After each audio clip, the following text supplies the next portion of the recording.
जय हिंद। स्वागत है आपका एक महत्वपूर्ण वीडियो में। लोकसभा चुनाव 2024 में भारतीय जनता पार्टी को अकेले बहुमत नहीं मिलने के कारण यहाँ पर उनके जो घटक दल हैं जिसमें कि जेडीयू भी शामिल है, उन्होंने यहाँ पर अग्निवीर पर उसकी समीक्षा की बात की है कि अग्निवीर के बारे में सरकार को यहाँ पर दोबारा विचार करना पड़ेगा। अग्निपथ योजना जो है, तो अग्निवीर पर हालांकि इंटरनल सर्वे सरकार उससे पहले करा रही है, लेकिन जब से नई सरकार बनी है एनडीए की, उसके बाद घटक दलों के द्वारा मांग किए जाने के बाद यहाँ पर अग्निवीर की चर्चा दोबारा शुरू हो गई है, अग्निपथ योजना की चर्चा। तो इसके संबंध में न्यूज़ 24 के द्वारा शानदार बहस की गई, जिसमें कि मेजर जनरल विशंबर दयाल के द्वारा बहुत ही महत्वपूर्ण बातें कही गई है। तो सुने इस वीडियो में उन्होंने क्या क्या कहा। सराहना कीजिए आप। विशंबर दयाल मेरे साथ हैं। परिवर्तन नियम है, सर्वे एक औपचारिकता है या फिर रूटीन प्रोसेस का हिस्सा है? और मैं आपसे पूछना चाहती हूं कि क्या वाकई विपक्ष जो आरोप लगा रहा है कि रक्षा हित से समझौता हुआ, जवानों की दो कैटेगरीज बना दी, ये विपक्ष सियासी हल्ला कर रहा है या फिर there is some sort of concrete concern behind that?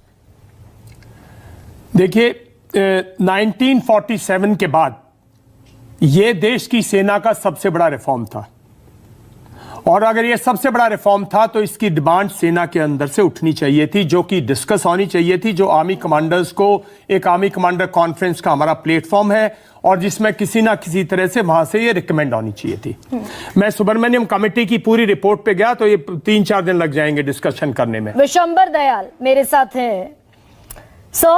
परिवर्तन नियम है, सर्वे एक औपचारिकता है या फिर रूटीन प्रोसेस का हिस्सा है? और मैं आपसे पूछना चाहती हूं कि क्या वाकई विपक्ष जो आरोप लगा रहा है कि रक्षा हित से समझौता हुआ, जवानों की दो कैटेगरीज बना दी, ये विपक्ष सियासी हल्ला कर रहा है या फिर there is some sort of concrete concern behind that?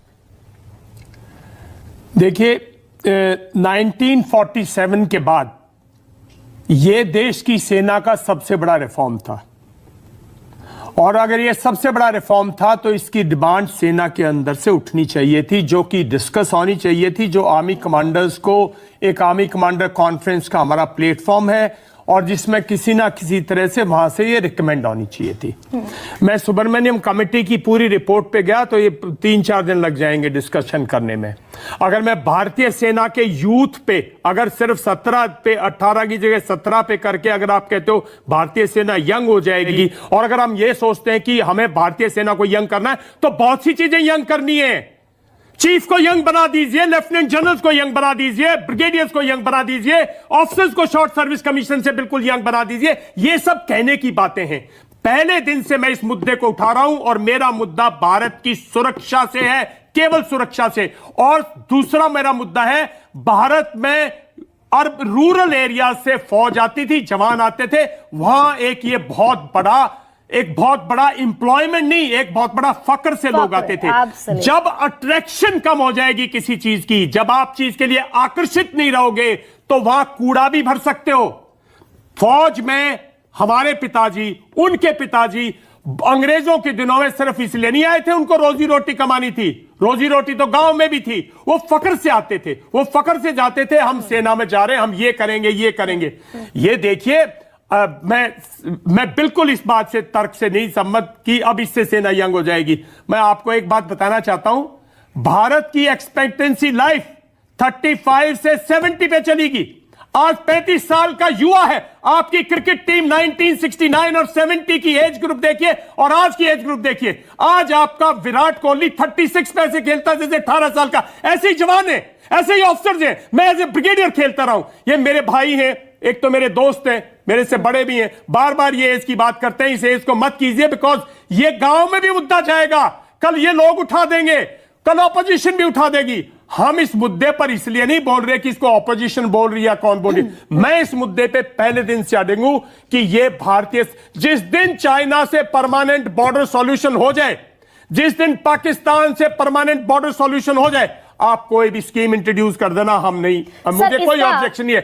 जब तक आपका लाइव बॉर्डर है चाइना के साथ, पाकिस्तान के साथ लाइव बॉर्डर है, जब तक आपको सोल्जर फुट ऑन ग्राउंड चाहिए, जब तक आपको इस किस्म की स्कीम सोचने से पहले एक पायलट प्रोजेक्ट करके देख लेते। और बहुत महकमे हैं भारतीय सेना की efficiency- सेना में और बहुत महकमे हैं। आपको करना था डॉक्टर्स के, असिस्टेंट की, नर्सिंग, technical, उसमें कर clerical, देते, उनमें there are कर so देते। many, so many आपने other- सेना के साथ क्या बगैर सोचे समझे एक स्कीम लाए हो, बगैर फौज की अप्रूवल के, बगैर फौज को कंसल्ट किए, वो स्कीम को आप बार बार बोल रहे हो। कभी कहते हो सेना देश को ट्रेन करने के लिए सारे कॉलेजेस, सारी यूनिवर्सिटीज, सारी स्कीमें फेल हैं। इसका मतलब अगर सिर्फ सेना बची है देश के युवा को ट्रेन करने के लिए। सर, मैं अरे ये एनसीसी समझा थी, दीजिए। उसको बढ़ा के स्कूल में ले आते, कॉलेजेस में ले आते, और लोग करते। ये सब बहाने हैं, गोल पोस्ट चेंज ठीक है, करें। असली मुद्दा है जो शहबाज साहब ने कहा। असली मुद्दा है कि पेंशन कम हो जाएगी। ओके। उसके और बहुत नुकसान है, वो मैं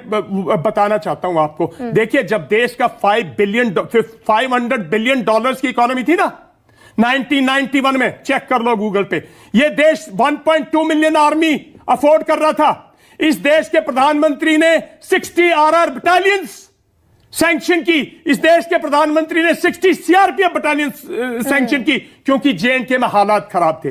1.2 मिलियन आर्मी को you could afford with $500 billion. तो विशंबर जी, उनकी मैं एक पेंशन, सवाल के उनकी लिए, पे ठीक और है। मॉडर्नाइजेशन की बात करता हूं। हाँ। क्या 80s में हवाई जहाज नहीं आए? क्या मिराज नहीं आया? क्या जागोर नहीं आया? क्या T-72 नहीं आया? क्या BMP नहीं आई? क्या बोफोर्स नहीं आई?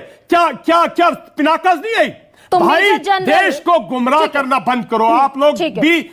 और मैं बहुत अच्छी बात कर रहा हूं इलेक्शन कमीशन को, आई मस्ट कॉम्प्लीमेंट, कि देश की सेना का बिल्कुल भी पॉलिटिसाइजेशन नहीं होना चाहिए। नहीं लेकिन होना चाहिए। ये मुद्दा पॉलिसी का है, लेफ्टिनेंट और जनरल- पॉलिसी इलेक्शंस के टाइम जो पॉलिसी अगर हमारे डिफेंस के हित में नहीं है तो उस पॉलिसी का विरोध करना चाहिए, वोटर्स को ठीक। जागरूक करना चाहिए। की थी short service sir 25%, absolutely right. और धीरे धीरे कहां पे ले गए सर? 75%। और धीरे कहां से ले गए sir? 5 years to 10 years to 14 years sir. कुछ तो लॉजिक होगा ना सर ये बढ़ाने का।